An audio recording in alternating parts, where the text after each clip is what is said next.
Hey guys, Rob with Ride Philippines here. So, I don't think Chigee was too happy with my constructive criticism on the Chigee SR-1.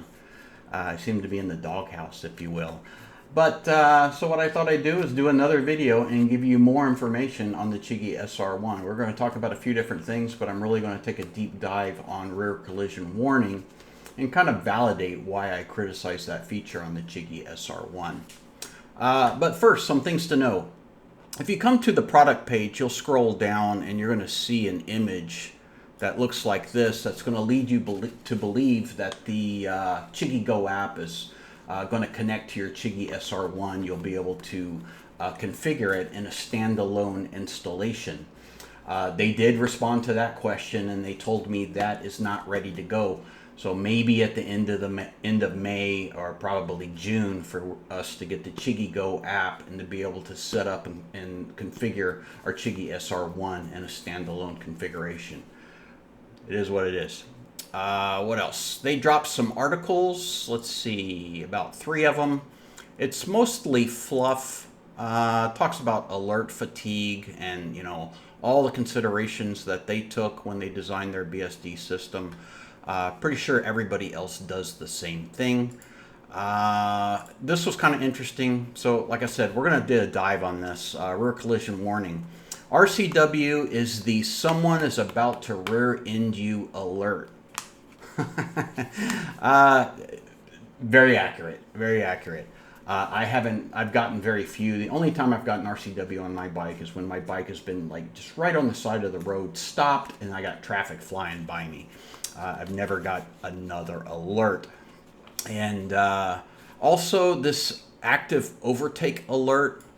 So they give this description here and kind of describe this hidden feature, hidden by default, but can be enabled. I can't find the damn thing. And the way they describe active overtake alert is the way it works. I don't know. It's just confusing as hell. I really don't know. Either it has a setting and it shouldn't be hidden. Let us see it. Let us evaluate, see what works best for us, or if that's just the way it works, describe it and leave it at that. But they've created some confusion here on this active overtake alert. Okay, the next thing we're going to do is take a deep dive on rear collision warning on the Chigee SR-1, and I'm going to compare it to some other systems. I have the visualizer here that has some profiles loaded into it, and we'll play with it a little bit. But before we do that, I thought we could review kind of the 2 circumstances that I think that we want visibility to as riders on a motorcycle for safety in the context of rear threat detection. So the first one's going to be kind of the typical scenario we think about. We're on the interstate, we're doing 75, we see something to react to, congestion or whatever. We have to brake and slow down. We get our speed down to 65, 60 miles per hour, something like that. But we have that jerk behind us in a BMW or whatever. He's running 85 and he doesn't see what's going on. That is a threat, and that's a threat that most systems, aftermarket systems, can handle based on calculating time to collision, seeing the target, how fast it's approaching, and generating alert. The other scenario is we're just on the interstate, we're doing 75, whatever, and then there's someone behind us, that same guy in his BMW is doing 75, but he's like 2 to 3 car lengths off our rear fender. Now, when we have a matched speed like that, there's no time to collision that can be calculated, and the aftermarket sensors like a Chigee or an in-off are not going to see that. But the new technology from Bosch, their ADAS systems, they will see that. They'll add proximal sensing algorithms to their logic, and then they can look at a target, see how close it is, understand how fast it's going, and give you a separate and distinct alert for that. So let's go ahead and get on the analyzer, and I'll kind of demonstrate what I'm seeing on the Chigee SR-1. So what I have loaded first is I have the rider speed or sensor speed at 100 kilometers per hour. The threat speed is also 100 kilometers per hour. And then I have kind of an arbitrary gap, say they're 25 meters back in the lane. So on Chigee, we're not going to get any sensing. On the Nav, we're also not going to get any sensing. But on Bosch, when we have RDW or rear distance warnings, we'll see the vehicle starts to encroach on that. Now this is generic. Every OEM is going to set up their sensors differently. Rear collisions typically 2 to 4 seconds time to collision, and then however they calculate safe following distance can be 5 seconds or proximal set to 30 meters, something like that. So you'll see in this instance on those bikes that are running those flagship bikes that are running those types of systems will get rear distance warnings, but not rear collision warnings.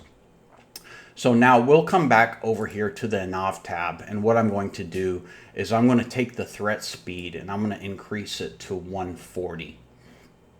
So now we have the target behind us doing about 85 miles per hour.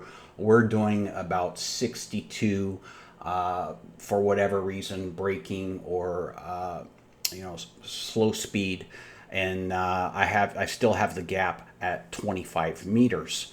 So you can see that at that point, at that gap, the time to collision is calculated 2.25 seconds, and we would get an alert on an NAV system. So I'll kind of move this guy around a little bit, and we see the sensing window starts at about 33 meters, but I don't have latency built into here. So something around 30 meters, we would start getting visibility for a rear collision risk with about a 2.7 time to collision window. Now, if we go to Chigee SR-1, you'll see that we're not going to get any kind of alert because our alert window is at 10 meters. So what I'll do is I'll adjust the gap to bring the vehicle down into the Chigee's field of view for rear collision, set it to 10 meters exactly. And now what you see is the time that we get the alert for a rear collision risk, the time to collision is 0.9 seconds. So the alert comes up, we need to digest it and then action on that alert within 0.9 seconds with whatever our decision is to react to that alert. And that's kind of the basis of my argument to say that this sensing scheme is not super useful. So we'll jump back over to the NAV, and I'll bring the gap back to about 30 meters. And so with a NAV, we kind of need to understand what happens, because at the 30-meter point, we're going to get rear collision warning, but that's a transient alert. So the alert happens, but it isn't sustained. It doesn't stay there. We get the flashes, and then it switches directly back into blind spot detection, LCA sensing. Well, it probably never left it, but the alert indications switch. And then we start getting visibility for what we're going to do with regards to a lane change. If we have a rear collision warning, it's highly likely that we need to make a safe lane change. And that's how a NAV allows that to happen. So now on Chigee, first of all, our alert window is very, very short. And I don't know what the problem is. If they opted to implement a window that would give us more visibility, I don't know if they couldn't deal with the blackout, if you will, of the dominance of the Chigee rear collision warning. So basically, when a rear collision warning happens on the Chigee, it's going to flash amber LEDs and it's going to fire all alerts on the display. So you get left, right, and rear on the display and flashing amber lights. And all you know about with that communication is that you have a rear collision risk, and you have no information on what's a safe lane change. So I think that's kind of a problem. We kind of talked about how a NAV deals with it. I'll jump over here to Alien Rider. They have a pretty nice standalone system. Their technology is pretty good. We can quibble on it as well as far as shortcomings in their sensing logic. But what they do is they provide two indications on the mirror. So you get the yellow lane change alert and the red rear collision alert, and they are both active and driven in parallel. So if you need to see, when you can see both of them at the same time or get both bits of information at the same time, which is good design. So I don't know. I think You know, I just see it as kind of a problem. The feature set to have a quality rear collision alert for those circumstances that I described, with camera switching, bringing you immediate visibility to what's happening behind you, is a very, very powerful feature. I've used it on the Alien Rider and it worked really, really well. And I think I think Chigee could have made this happen, could have delivered this and done a little bit better job. I know they're super sensitive about it, but at the end of the day, you know, it is what it is. I'm not going to lie about it. So to me, it's a bit of a shortcoming. I'm super happy to have the Chigee SR-1 on the AIO6. The AIO6 is a fantastic display, and they were super innovative when they came out with that display.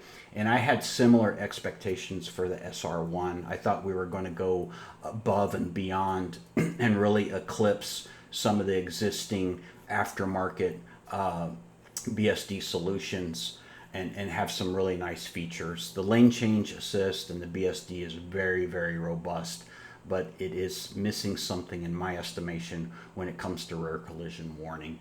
I could be wrong. Maybe there's a consideration that I'm not understanding, a constraint, some reason they did this. I'm open to learn. I'm learning about BSD systems every day. Let me know. Tell me your thoughts, and thanks for watching.